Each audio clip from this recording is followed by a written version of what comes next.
Willie Revillame learned a lesson about gambling the hard way.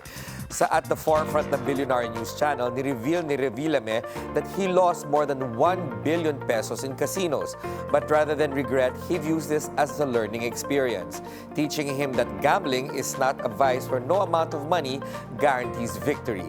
Close friends daw eventually stepped in and encouraged him to return to what he does best, as an entertainment host.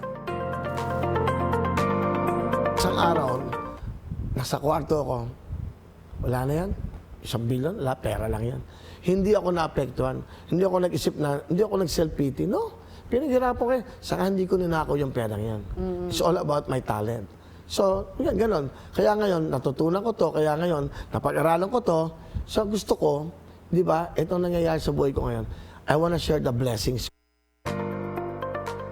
Aminado rin ng Billionaire host na friends niya ang ilan implicated sa flood control scandal, but he stressed that those who are guilty should be held accountable.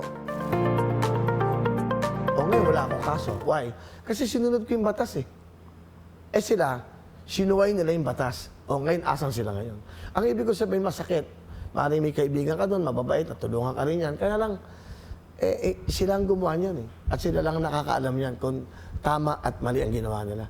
Kaya ako, wala sila masasabi sa what I have, talagang sabi ko nga, isang mikropono lang to.